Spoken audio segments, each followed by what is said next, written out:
sini men.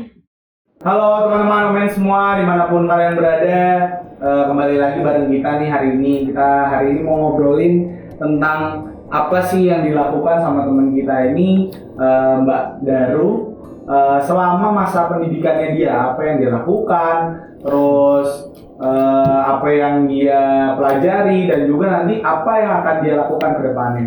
Nah, kurang lebih seperti itu hari ini teman-teman. Jadi stay tune ya, jangan kemana-mana. Jadi Mbak Daru ini udah teman dekat banget nih sama gue Mas Kle. Dia itu gue kenal dari kita awal-awal waktu Mistinar. Kontol berarti ya? Hah? Konco kental. Waduh, agak sarkas ya. Tapi benar sih, tapi benar. Jadi udah dekat banget sama Andaru udah lama. Ya mengenal Andaru itu sebagai sosok yang bisa memotivasi, memberikan insight-insight positif sama kita sebagai teman-temannya. Iya, gua Andaru Teguh. Andaru Teguh, oke. Motivator ya Mbak. Tadi kan lu bilang motivasi. Tapi benar. Jadi apa ya yang dia lakukan itu biasanya memotivasi dan juga memberikan insight-insight yang banyak buat kita gitu. Jadi Andaru kalau boleh tahu dari berapa bersaudara ya? Gue anak kedua dari 4 bersaudara. Anak kedua dari 4 bersaudara. Yang pertama, Cowok. yang kedua, Saya. oh iya, cewek. Tiga cewek. Yang keempat, Cowok. kalau pepatah Jawa tuh sendang diapit pancuran. Iya betul. Senang dia. Kita tahu. Apa gue nggak ngerti. Iya, oh iya dia nggak tahu. Orang mana mas? Nama kasih aja saya mau. Jadi Apa tuh, kalau di Jawa itu sendang itu cewek, pancuran itu cowok. Kenapa dibilang pancuran? Karena dia kalau lagi itu dicur. Oh dia mancur gitu ya. Oke. Kalau cewek enggak. Sendang tuh maksudnya kayak itunya tuh kanal ya. Diisi. Iya betul. Ya senang. Betul Ya. senang. Tapi emang itu pepatah beneran. Beneran dari Jawa. Itu terkenal kalau orang Jawa. Oh. Tapi nanti nggak maksudnya sendang tapi pancuran. Sendang. Sendang. Kalau jadi ininya diapit kan? Diapit. Jadi cewek diapit cowok. Jadi cowok, cewek, cowok. Oh gitu. Dua cewek diapit. Pancuran. Oh, jadi ininya anak tengah lah, ceweknya Iya, anak tengah. betul, gitu ya. betul. Tapi kalau anak jadi anak tengah gitu enak gak sih? Gua nggak tahu ya, soalnya gua bukan anak tengah. Anak kedua Oh, anak kedua juga. Dari 3. dari 3. Oh, ya. Tapi nggak kayak dia beda. Beda ya, nggak diapit ya. Satu cowok 2, jadi nggak diapit. Oh. Nggak ada pepatahnya di sini. Nggak ada pepatah Jawanya. Jadi gimana sih rasanya jadi anak kedua cewek yang diapit sama cowok-cowok asik Iya, diapit. betul cowok. Iya sih ada gue yang cewek juga jadi kayak cowok sekarang. Rambutnya begitu. Tapi emang bener sih, ya oke. Siap. Berasa cowok ya. Jadi cowoknya 3 ya. Cowoknya iya rasanya. Terus dia tuh maskulin banget. Maskulin banget. Mas-mas yang kuli. Maskulin. Oke, jangan lanjut. Oke, lanjut. Lanjut aja, yang lain boleh ya. Siap. Lanjut. Jawab tadi ya, yang jadi anak tengah itu ya serba jadi kayak andalan juga sih. Karena kakak kalau ya gua kan lo gitu kan. Ya, sebenarnya gue juga bisa gitu ke adik gue, tapi mungkin gue terlalu baik hati ya, jadi gue manut-manut aja. Tapi Andaru ini sangat penyayang loh sama keluarganya loh. Terima Orang kasih. disayang. Emang keluarganya mas. Kita jadi keluarga dulu. Andaru ini sangat penyayang sama keluarganya, perhatian banget. Bener ya Andaru ya? Gue ngerasa sih kayak dia sama keluarganya itu bisa menciptakan suasana yang bener-bener kayak kekeluargaan, definisi kekeluargaan banget gitu. Masa sih? Bener loh. Kadang rumput tetangga lebih hijau memang. Ya enggak sih. Contohnya, gue nggak bisa sharing sama adik gue masalah cinta-cintaan. Dia bisa, bener ya? Iya benar. Kalau gue lihat dari Daru nih sama adenya sama kakaknya tuh dia bisa menyatu karena punya feel yang sama, hobi yang sama, mungkin dari seni itu kali ya. Oh iya. Punya seni atau enggak? Iya betul. Ya pokoknya ada betul. seni yang sama dari atas ke bawah, dari bapak, ibu, adik, kakak semuanya tuh jadi satu jalur jadi seni itu. Iya, hampir semua sih. Seni semua itu. Hampir. Ada rasa kesenian ya. Rasa kesenian apaan sih? Kesenian. Apa ya? Kayak feel seninya ya dalam keluarga ya. Darah seni. Darah seni. Darah sih bisa. enggak juga sih kayaknya. Tapi Andaro ini namanya itu dulu yang buat lagunya Marsnya Prakolit-nya. Jadi kita Mistinar itu Dekana Bekasi punya setiap lomba gitu ya setiap tahun Setiap tahun, ya. Dan Mama ini buat Mars Prakolit yang bener-bener ngena banget Liriknya ya? liriknya. Oh liriknya. Dan gua nggak tahu sih kalau aransemennya ada lagi deh kayaknya. Cuman liriknya tuh bener-bener puitis gitu. Ada ya sepatah gitu lagunya gimana? Gua satu nama satu pelayanan gitu. Jadi itu lu bayangin Miss Dina bisa yang kayak satu nama satu pelayanan bener-bener kena banget kayak intinya lu dimanapun kalian berada kita sama-sama melayani bener kan maksudnya gitu. Itu kalau orang yang biasa aja nih kayak gua mana ada kepikiran kayak gitu loh. Kayak hidup gua monoton gitu kamu mungkin kayak gitu ya. bener gua ngerasa kayak gitu sih. Dan Andaro ini kuliah di jurusan seni juga. Jurusan musik ya Andar kalau nggak Seni, salah. iya. Tapi bukan musik yang barat ya. Gua ngambilnya etnomusikologi Boleh tahu di mana? di Jogja. Namanya? Nama kampusnya Institut Seni Indonesia. Oh yang terkenal ISI ya, ISI juga ya? Isi. Terserah mau diisi apa. Di Jalan Manding bukan sih? Hah? Mana deh? Bukan Jalan Prantris ya? Oh Jalan Prantris. Iya. Maaf saya relokasi ke Jogja cuma lo Malioboro. Kalian Maaf mau daftar di mana nggak tahu kan? Jalan Prantris ya? Maaf nih mohon maaf. Itu kalau misalkan kalian ke Parangtritis ke pantainya itu semua anak-anak isi tuh. Kalau nyari inspirasi pada kesana semua. Gimana? Yang jualan itu? Iya, yang jualan nelayan. Iya, itu juga anak Anak isi isi. tuh. Seriusan. Seni memancing, yo. Kan dia lagi buntu gitu ya. Iya. Aduh gua pengen buat. Gua lagi mau. apa ya? Jadi aku mancing dulu. Atau enggak gua jualan dulu pakai gerobak gitu kan. Iya. Di sana ada banyak itu foto-foto gambar-gambar Parangtritis tuh di Malioboro tuh dipajang-pajang semua. Anak isi semua ya? Oh iya. Itu kudanya juga dikuliahin di isi. Betul-betul ya. Ini emang anak kuliahan banget. Jadi biasanya nih ada tuh di sana tuh di Malioboro tuh suka ada kayak seni. Jadi itu seni dari banyak sih dari anak isi ya. Iya, Suka seni. dipajang di deretan jalan Malioboro semua itu. Dulu tuh gue pernah ke Malioboro ya. Ini gue nggak tahu ini pengalaman sih. Itu tuh ada setiap jam berapa ya? Jam 8 malam atau di atasnya jam 10. Itu pasti ada yang kayak lu tau gak sih mas yang kayak gue nggak tahu pengamen atau kayak itu live music tapi ala sana gitu ya kayak keroncong ada angklung. Iya bener kayak gue bener-bener ngerasa etnik banget gitu loh ada ciri khas daerahnya gue ngerasa kayak gitu tapi itu Anak isi juga? anak isi Enggak, bukan. Kalau yang Bukan. itu enggak semua sih, ada beberapa mungkin yang memang anak isi yang apa ya nyari dana gitu ya. Mereka biasanya kayak ngamen gitu. Tapi kalau yang setiap hari ada itu bukan anak isi. Emang dia dari komunitas calung ibaratnya. calung itu apa? Calung tuh angklung, tapi yang dia modelnya gini-gini terus dipakein stick gitu loh. Kira yang gitu. Biasa pakai Ini kalung. Oke. Calung ya? Iya, calung. Itu bukan anak isi kalau yang itu. Susah nggak sih kemarin masuk diisi? Lumayan. Lumayan ya? Angkatan gue tuh lumayan susah karena kita belum ada SNMPTN dan SBMPTN. Jadi kalau sekarang udah ada. Iya, kan isi itu kan PTN ya, dia perguruan tinggi negeri. Ya. Cuman karena dia seni, dia punya jalur khusus gitu untuk masuk ke kampus seni. Jadi mereka bisa buka mandiri, terus memang yang diuji adalah keterampilan mereka berkesenian. Kalau sekarang 2 tahun atau 3 tahun setelah gue masuk itu udah mulai terbuka di SNMPTN dan SBMPTN. Oh gitu. Kalau yang SNMPTN dan SBMPTN tuh ya jadi kayak apa ya, step yang lebih mudah lah untuk teman-teman masuk isi karena kan nggak cuma keterampilan yang mereka uji gitu kan, mereka juga tertulis. Kalau yang SNMPTN kan pakai rapor juga kan, kayak gitu. Itu bukannya daftarnya, jadi saingannya semakin banyak ya karena seluruh Indonesia. Iya, tapi kan apa ya? Iya sih. Enggak juga sih karena yang di angkatan gue itu emang susah banget kayak dari kalau yang musik ya, musik itu kan banyak peminatnya. Itu misalnya dari 100 orang tuh yang tema kadang cuma 2, 3, 5 kayak gitu. Jadi emang skill yang dicari di isi waktu ya? mandiri. Oh, Sikil. ini sikil. Mambu kalau sikil. Maaf. Sikil gua sih mambu. Nah, di rumah nggak tahu kan sikil gua semua. Jadi udah anak-anak. Aduh. Ya tutup kopinya ya.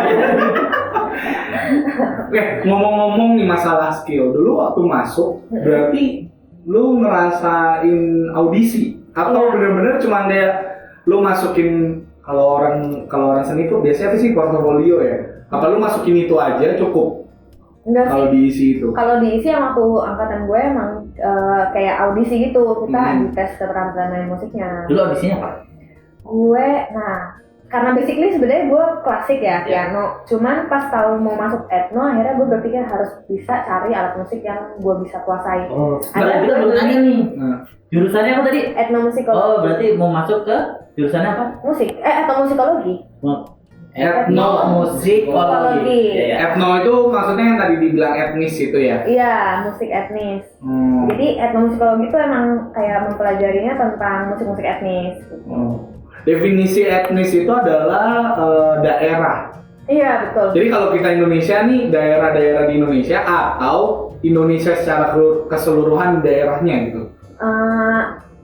Etnis tuh luas sih, lebih kayak kalau misalkan kalian mau bahas etnomusikologi, musik-musik di Indonesia itu ya musik etnis juga. Kalau misalkan kalian ke Cina, ada musik yang hidup di sana dengan budayanya, itu juga bisa dibilang musik etnis. Musik barat pun kayak kalau tau akordion, yang kayak piano tapi yang ditarik-tarik. Oh iya. Itu juga musik etnis, meskipun kayaknya itu musik barat ya, tapi ya itu musik etnisnya mereka, musiknya orang barat gitu. Jadi etnomusikologi itu seluas itu, jadi semua musik bisa dibilang musik etnis gitu. Tergantung perspektif sih sebenarnya. Jadi intinya etnomusikologi itu adalah sesuatu hal yang bisa memunculkan etnisnya intinya ya. Iya. Lebih Jadi di kampus gue ya jurusan itu kita belajar musik dan budayanya. Jadi nggak cuma kita belajar musiknya, kita jadi tahu gamelan tuh ternyata dia ada bukan karena ujuk-ujuk ada gamelan, tapi itu ada budayanya. Itu emang untuk ngiringin ritual, untuk keagamaan. Iya, kita belajar itu. Jadi seluas itu, nggak cuma sekedar kita bisa main, kita harus tahu juga latar belakang si musik itu. Hampir semua musik itu ada latar belakang. Oh gitu, kayak contohnya misalnya gini, kenapa ada sasando, lu sampai bisa tahu tuh kenapa dia harus diciptakan seperti itu. Kemungkinan ya, kalau lo bisa ini analoginya ya, kenapa gamelan itu di daerah Bali itu permainannya keras? Karena dia di pesisir. Tapi sama-sama gamelan nih padahal. Iya. Coba lu tahu seling Sunda? Kenapa adanya meliuk-liuk? Karena memang mereka latar belakangnya musik itu ada di daerah yang pegunungan. Oh gitu. Iya. Jadi emang filmnya sedalam itu gitu loh kita membahas itu.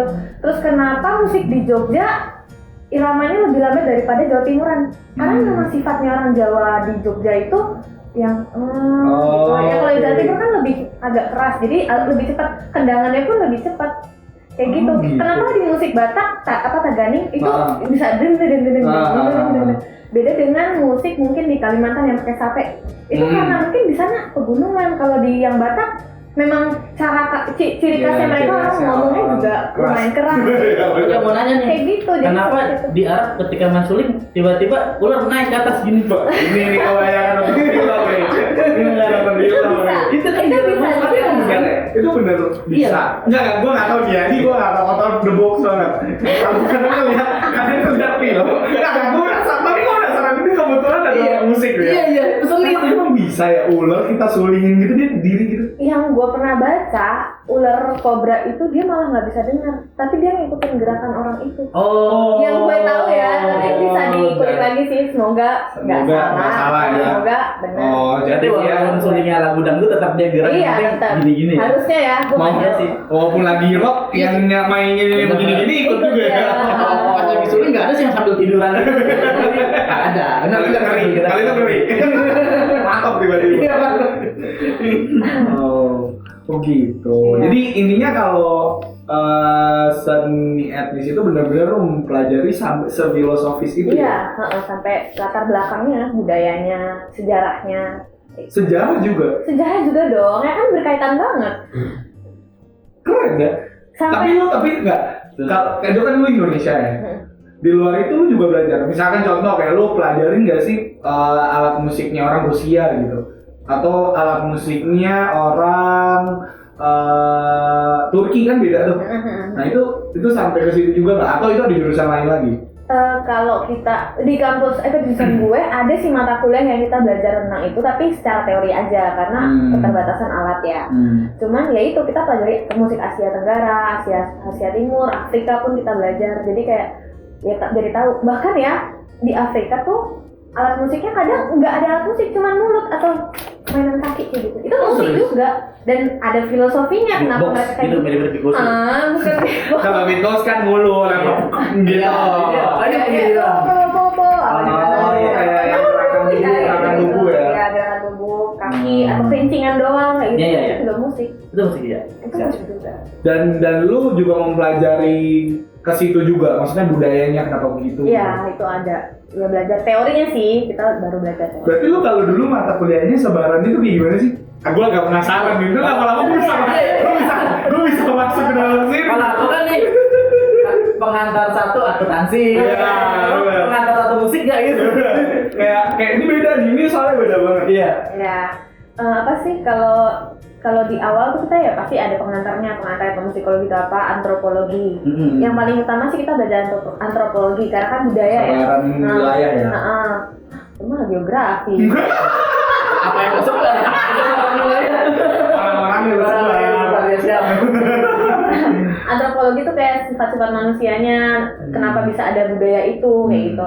Terus juga kita belajar tentang sejarah kayak gitu ya secara teori. Terus ada juga mata kuliah ensemble. Karena di etno tuh kan kita di jurusan gue tuh kebanyakan memang prakteknya alat musik Indonesia. Itu memang banyakan ensemble. Kayak yang di gamelan itu kan ensemble, terus ada gamelan tuh ada beberapa, ada gamelan Jawa, gamelan Bali, gamelan Sunda, terus ada juga mata kuliah Kalimantan, terus ada yang Sumatera juga ada dua, ada Minang dan ada Batak, terus Makassar kayak gitu. Nah itu ada juga mata kuliah yang praktek ensemble, tapi mulai ke 2 tahun terakhir itu memang dijurusin sih, kayak di jurusan gue juga ada 2 peminatan, penciptaan dan pengkajian. Kalau penciptaan ya nanti akhirnya lu akan resital, lu bikin konser gitu ya, pertunjukan, bikin komposisi musik. Nah kalau yang pengajian lebih ke mendalami satu musik, fenomena musik dengan latar belakangnya apapun teorinya lah ibaratnya. Ini syarat lulus lu ya. Skripsinya ya orang bilang ya. Iya, skripsi. Nah ya, jadi kalau di jurusan gue tuh 2 itu maksudnya skripsi atau bikin pertunjukan. Bikin konser. KKN-nya gimana? Hah? Ada nggak KKN? Itu sebenarnya sih harusnya ada, cuman Nggak ada. Iya, pas nggak ada. Lagi pandemi. Ini jadi ngomongin umur gitu. Waduh.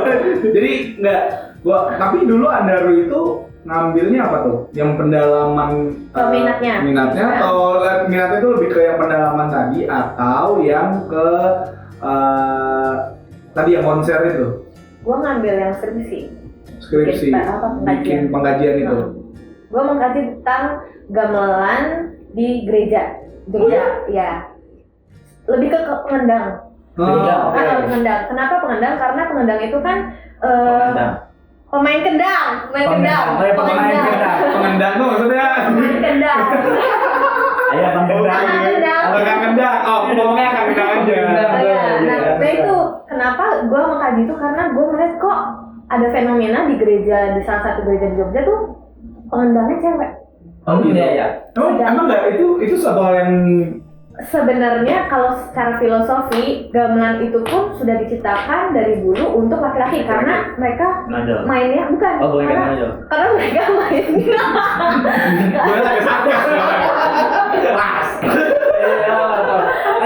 karena gamelan itu konstruksinya dibikin untuk laki-laki duduk kayak gini sila.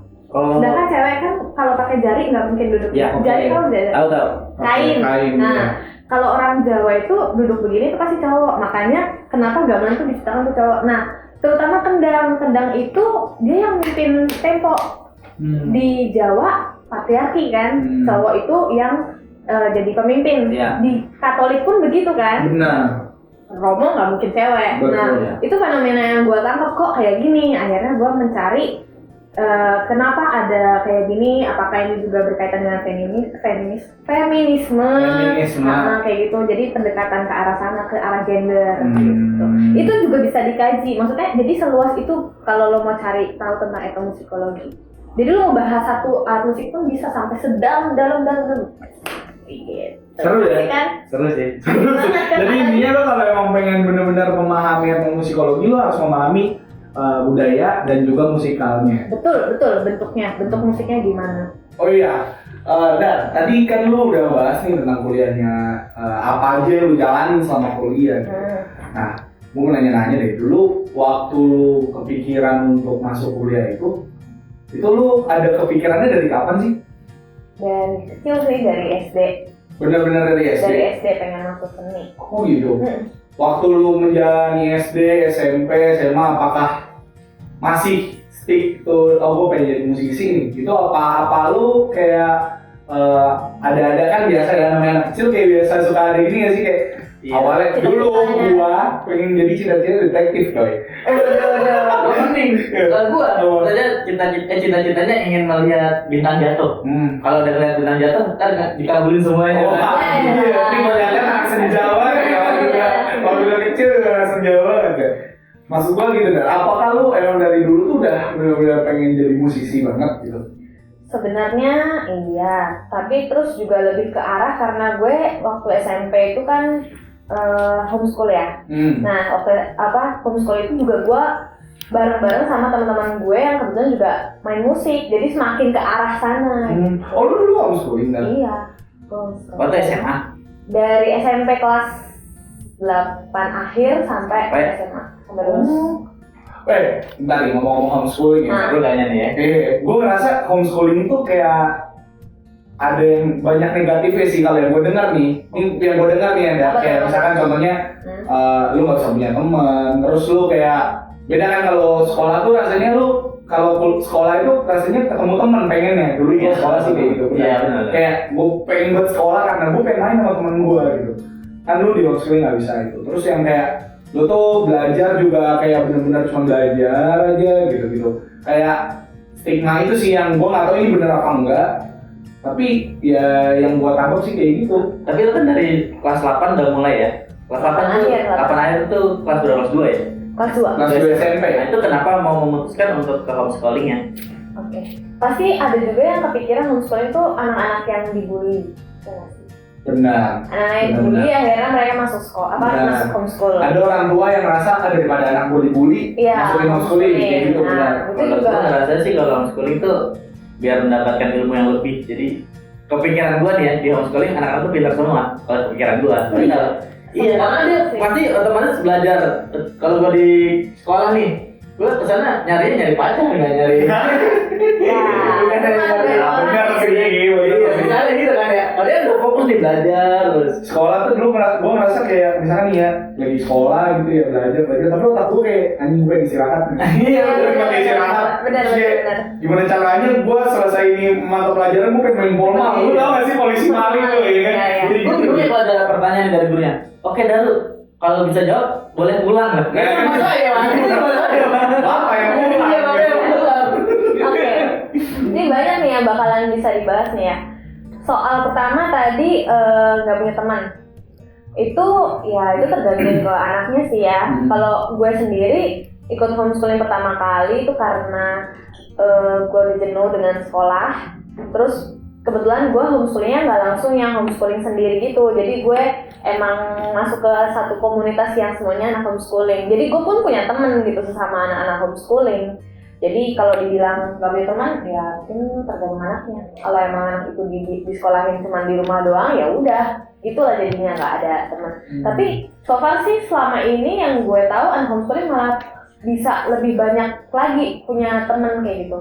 Jadi dia bisa lintas usia, dia bisa ke semua orang, gak cuma ke anak-anak sekolahan kayak gitu. Oh, ini gue nangkep sih. Jadi dulu tuh waktu Andaru selama homeschooling, jadi Andaru banyak mendekatkan diri ini ke teman-teman gereja, udah nggak sih? Iya betul.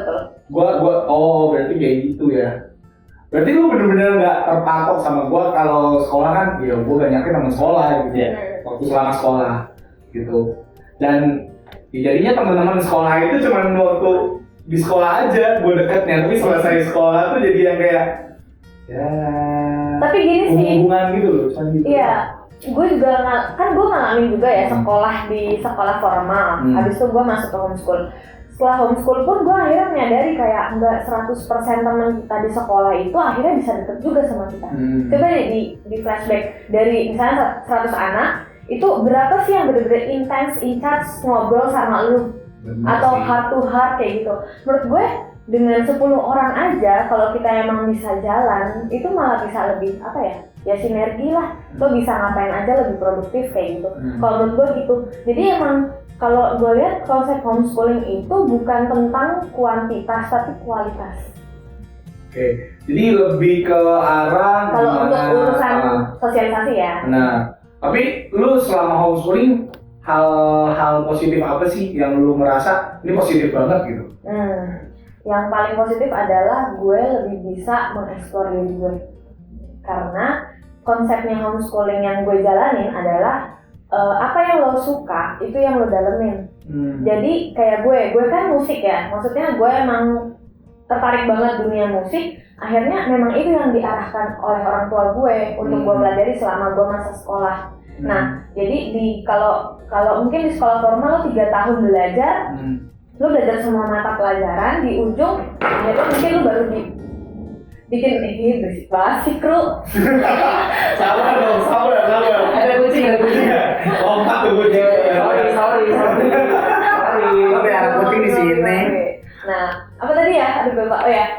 Jadi emang lebih ke peminatannya si anak itu yang dijalanin selama masa sekolah.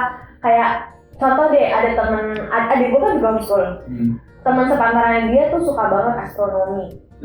Dia tuh emang dari kecil sudah kelihatan apa minatnya ke arah astronomi. Orang tuanya inisiatif untuk kayak memfasilitasi anak itu supaya bisa lebih paham tentang astronomi. Dia dikenal dengan dosen-dosen yang di universitas yang bahas tentang itu. Terus juga dia diajak untuk eksplorasi tentang astronomi. Dia ikut klub astronomi, ikut klub juga fotografi, karena kan ini juga berkaitan ya, kayak astronomi lu kan juga pendokumentasian benda-benda langit kayak gitu kan.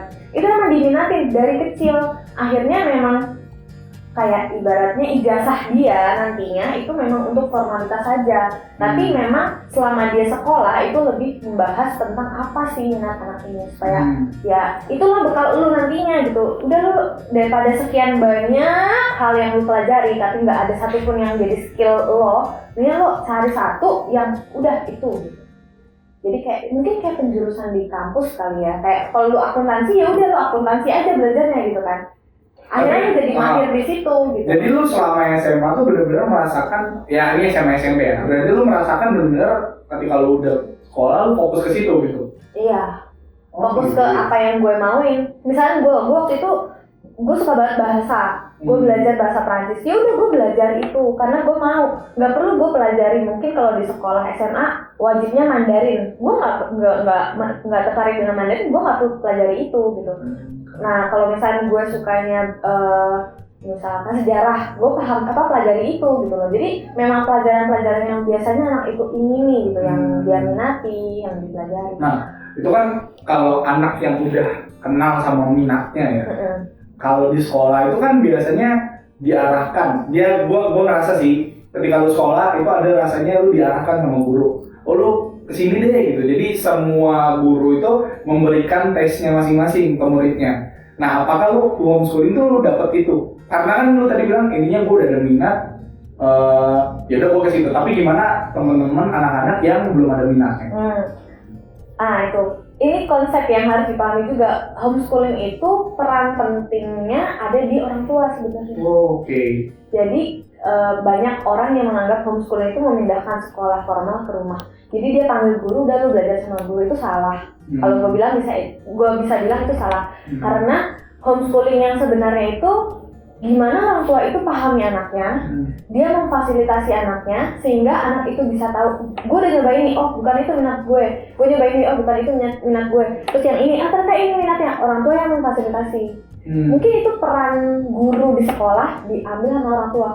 Kenapa gue akhirnya mengambil homeschooling juga, karena siapa lagi yang bisa kenali anaknya kecuali orang tuanya sendiri. Benar. Ya. Jadi gini, kebanyakan kan kalau orang tua tuh kalau dia ada keinginan nih, wah anak gue ntar pengen jadi dokter nih. Kebanyakan orang tua zaman sekarang begitu. Jadi lo gak sekolahnya mau sekolahin tapi lo harus jadi dokter gitu. Nah, jadi nggak minat anak nih. Itu ya. juga banyak juga kayak gitu kan. Banyak banget. Nah, itu yang jadi problem juga untuk orang tua zaman sekarang. Iya. Karena memaksakan keinginannya untuk dilakukan anaknya gitu kan. Gue maunya gue dulu jadi dokter, tapi gue nggak sampai anak gue harus jadi dokter. Itu banyak kan. Iya, banyak. Nah, itu juga ibaratnya jadi memasung anak gitu loh. Iya. Anak itu dipasung, lu harus jadi apa yang gue pengen. Itu menurut gue udah kuno lah zaman sekarang. Nah, tapi apakah kelemahan itu masih terjadi di homeschooling sekarang? Nah, kalau Yang seperti itu tuh, yang kayak orang tua, gue nggak bilang kolot sih, lebih ke arah orang tua yang punya pemikiran tapi anaknya yang harus jalanin. Menurut lu gimana tuh? Yang di homeschool. Sekarang sih puji Tuhannya homeschooling di Indonesia udah makin banyak. Jadi pakar-pakar ya, bukan pakar sih, orang pelaku homeschooling itu yang dulu-dulu sudah bisa ngasih inspirasi, informasi tentang apapun yang dijalani di homeschooling, sehingga orang tua itu mulai open mind. Yang paling penting di homeschooling juga itu orang tua harus bisa open mind. Kalau dia terlalu ibaratnya ya udah gue homeschoolingin anak supaya dia ada yang mikirnya lebih nyaman di rumah kayak gitu, atau yang mungkin kena bullying segala macam, itu harus orang tuanya juga yang paham anak ini kebutuhannya apa. Itu akhirnya kalau gue lihat memang karena berkembangnya zaman, orang-orang Indonesia juga banyak yang mulai bergerak ke arah homeschooling, mulai saling sharing kayak gitu. Akhirnya sudah mulai berkurang sih kalau gue lihat, dan kebanyakan memang yang homeschooling itu emang orang-orang yang mau yang open mind. Oh gitu ya? Ya karena gini deh, coba ya, yang normalnya memang biasanya orang itu masuk sekolah lewat sekolah formal, jalur sekolah formal. Ibaratnya kalau gue bisa bilang jalan tol, udah lu jalan aja, nggak perlu lu lewatin gunung, turun ke sungai segala macam, udah itu jalannya pasti jelas ya kan. Lo 6 tahun SD, 3 tahun SMP, 3 tahun SMA, ijazahnya jelas, terus legalitasnya jelas segala macam, itu nggak beresiko ibaratnya ya gitu. Anak itu akan lebih mudah juga untuk mengambil kuliah apa gitu kan, karena kan ada penjurusan juga di SMA. Homeschooling itu ibarat lu bukan lewat jalan tol, lu lewat jalan tikus. Jadi emang kecil, terus ada lubangnya, terus ada masuk ke jurangnya, naik ke lembah segala macam, lu harus berhenti dulu untuk kayak di jatuh di dong naik lembah. Iya benar. Iya benar kayak gitu. Jadi banyak banget gunung ya. Kayak di jatuh ya. Jadi masih seumur ya. Contohnya Jadi kelihatan nih umurnya guys. segenerasi lah ya. Iya. Ya kayak gitu. Jadi emang resiko homeschooling itu lebih besar sebenarnya, karena emang orang tuanya harus punya kepedulian terhadap anak, punya waktu untuk anak, jadi dia harus pahami anaknya gimana. Nah, berarti gini, gue mau nanya, ketika lu mendaftarkan anak lu di homeschooling, apakah si orang tua ini tuh dibekali dulu? Gue nggak tahu yang ngomongin bekali atau dia malah juga di training juga gitu. Nah, konsepnya homeschooling juga dia pembelajar mandiri. Yang mana nggak ada kayak, ya mungkin kalau gue tadi bilang komunitas, itu bukan komunitas yang kayak, Bu, saya mau daftar anak saya untuk homeschooling. Bukan kayak gitu, bukan kayak sekolahan formal. Ketika saya siap untuk menjalani homeschooling atau belajar mandiri, itu ya sudah jalanin. Tapi ketika anak itu sudah siap untuk ujian paket, ini gue jelasin juga, anak homeschooling itu akhirnya legalitasnya untuk kayak ibaratnya dia sudah lewati jenjang SD, SMP, SMA, itu lewat paket, kejar paket kalau kalian tahu. Nah itu, jadi ketika anak itu sudah siap matang, ya sudah kamu belajar untuk mengikuti ujian nasional, ujian sekolah, daftarin di salah satu PKBM, dia belajar itu. Biasanya sih kalau gue dulu SMP itu kan berarti kelas 3 sama SMA kelas 3 gue ujian paket B dan paket C. Itu gue 3 bulan sebelum ujian gue baru belajar yang di sekolahan ya, yang di sekolahan yang akan muncul di ujian.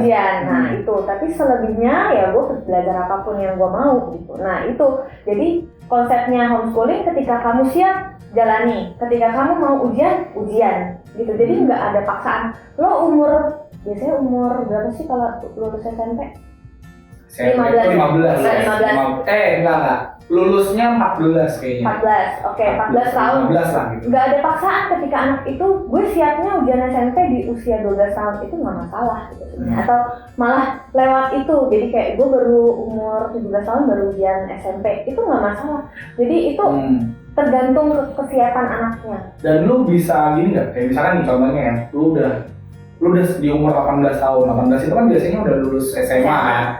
Tapi lu belum pakai yang SMP, bisa nggak lu ambil SMP dan juga lu nanti ujian misalnya minggu depannya lu ujian lagi buat SMA. Nah, lu bisa nggak kayak gitu? Itu mengenai itu sebenarnya kalau zaman gue dulu waktu SMP itu masih bisa. Dari dinas pendidikan masih memberikan keringanan lah untuk anak homeschooling atau di luar homeschooling yang memang mau ambil paket kalau paket B misalkan udah lulus tahun lalu, tahun ini mau ngambil paket C itu bisa. Tapi sejak gue mulai paket B itu udah mulai dipersulit. Gue nggak ngerti kenapa, tapi dinas tuh memang punya kebijakan baru.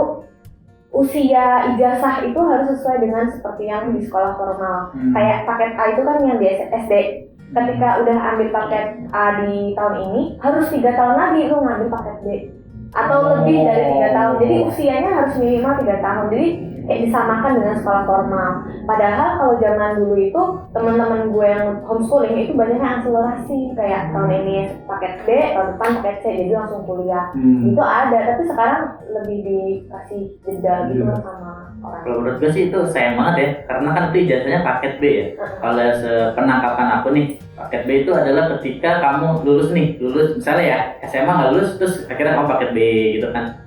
Ya jadi kalau misalnya di normal nggak lulus, dia suruh ambil paket B biar lulus gitu. Kalau di aku pandangannya tuh kenapa sih disetarain dengan paket B gitu? Nggak ada kayak sertifikat khusus nih homeschooling. Misalnya kamu jurusan seni, jadi SMA musik apa gitu, ijazahnya harusnya sih begitu. Lebih ke penyetaraan karena ya. Kamu udah fokus nih, tapi ijazahnya masih umum gitu loh.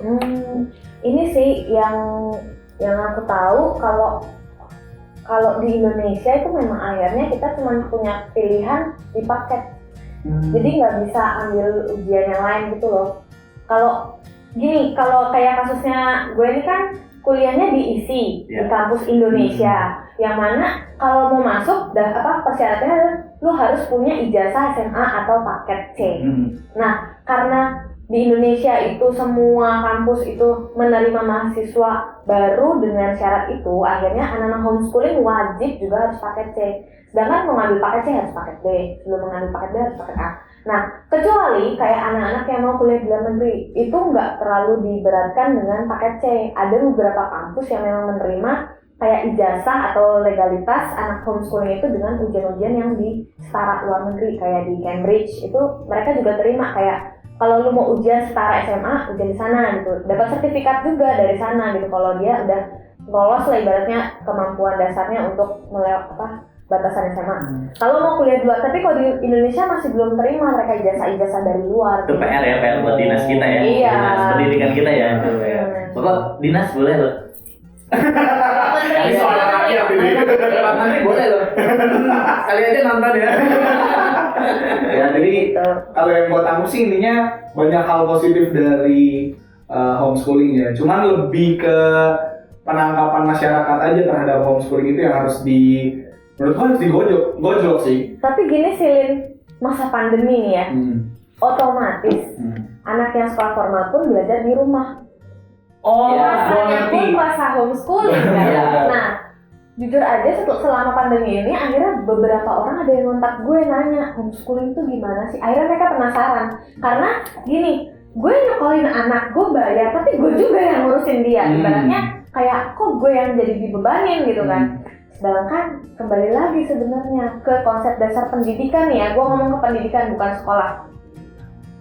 Urusan anak itu sebenarnya tanggung jawab orang tua. Benar. Anak itu tanggung jawab utama ya kan, karena memang dia yang punya anak gitu kan. Masa guru yang tanggung jawab, anaknya bikin masalah masa gurunya, misalnya kan pasti orang tuanya kayak gitu. Jadi pendidikan itu menurut gue emang harus dipegang sama orang tuanya. Nah, ketika dia sekolah formal atau dia homeschooling, memang harus ambil paling besar tuh dipegang sama orang tua. Ketika ada kejadian pandemi ini semua sekolah dipindah ke rumah, itu sebenarnya kalau gue ya sebagai orang homeschooling itu merasa kayak, nah inilah sebenarnya lu disadarin sekolah itu bukan guru yang megang gitu. Lo sebagai orang tua, guru tuh cuma ngasih ibaratnya ngebimbing dia untuk pemahaman apa kayak mungkin ya itulah pemahaman tentang apa akademisnya, tapi kayak mentalnya, tentang life skillnya, social skill itu semua yang megang sebenarnya orang tua yang pegang ngambil. Jadi ketika homeschooling pun gue nggak 100% kayak ibaratnya orang tua gue yang ngajarin gue matematika, bahasa Inggris, enggak. Gue belajar sendiri lewat YouTube, lewat apapun buku, gue bisa tanya orang. Itu sebenarnya konsepnya. Tapi orang tua gue yang memfasilitasi. Sama sebenarnya dengan sekolah formal, hanya tempatnya aja beda. Sebenarnya kalau di sekolah itu guru yang akhirnya kayak YouTube-nya anak homeschooling, tapi tetap semua itu orang tua yang harus handle. Menurut gue gitu. Makanya jadi kalau ibaratnya setelah pandemi ini banyak yang kayak mau ke arah homeschooling, ya jalani dulu masa pandemi ini, karena homeschooling itu harus lebih banyak lagi waktu luang lo untuk ngurusin anak lo. Gitu ya? Iyalah. Benar-benar apa ya, orang tua tuh menjadi apa ya, pintu gerbang utama untuk lu pelajaran ya berarti ya kalau homeschooling. Betul. Yang sebenarnya yang paling penting di sekolah tuh apa sih? Kalau lu mau sekarang di usia-usia kita gini ya, pelajaran SMA coba dari 100% pelajaran SMA berapa yang lu ingat? Yang kepake deh, nggak usah Gue ingat semua karena waktu itu gue mempunyai prinsip semakin sedikit belajar semakin banyak ingat. Oh, belajar sih bagian. Jadi lu kalau 2 dibagi 1 ya tetap 2. Tapi kalau lu 2 dibaginya 10. Nah, jadi yang gue pengen apalagi udah gue hafalin. Itu semakin dikit gue ingat semakin banyak gue dapet. Betul. Tapi kalau gue bisa bilang benar sih. Jadi kalau yang gue pakai, bahkan waktu gue masuk ke kuliah aja, yang kepake paling cuman kayak 30% deh ya dari yang gue pelajari di sekolah sih. Iya, karena realitanya juga sekarang kebanyakan hafalan-hafalan atau semua teori-teori yang ada di dalam masa belajar itu udah dijalanin sama robot. Iya nggak sih? Itu sih. akan dijalani, akan dilakukan oleh suatu saat. Bahkan ada sih beberapa kayak matematika deh, mau pertanyaan apapun itu tinggal cari di kalkulator. Iya, selesai. Itu robot, salah satu robot. Kapan tanggal jadian gue gitu ya? Gimana ya, gak bisa ya? Kalau kayak gua nggak ada kamu, goblok. Jadi gitu, hal-hal kayak gitu. Ya. Bahasa, lu mau milih apapun Google Translate, bahkan bahasa Jawa juga udah ada, bahasa Sunda udah ada.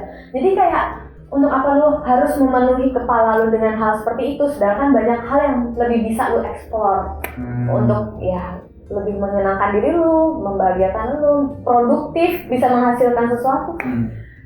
Gitu sih lebih konsep besarnya.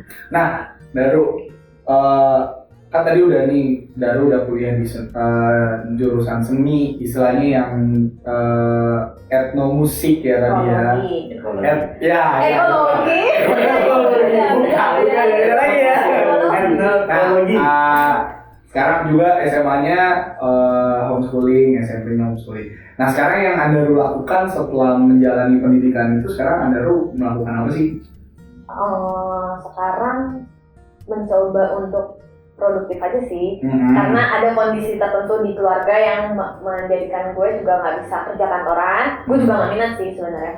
Terus akhirnya gue sekarang sibuk dengan mengajar piano, karena ada di satu lembaga dan gue juga privat bermama. Tapi karena pandemi otomatis gue juga off.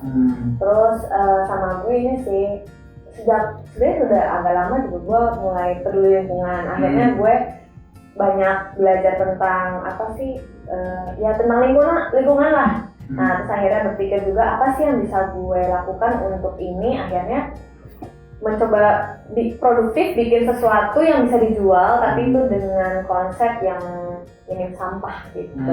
Jadi intinya lu nggak terpaku sama gue harus ini karena gue udah begini gitu. Intinya lu nggak gitu ya. Iya. Misalkan contohnya gue udah musik, ya gue pengen musik aja gitu. Itu lu nggak sih, nggak gitu ya. Dan tadi datang bawa botol minum itu salah satunya ya.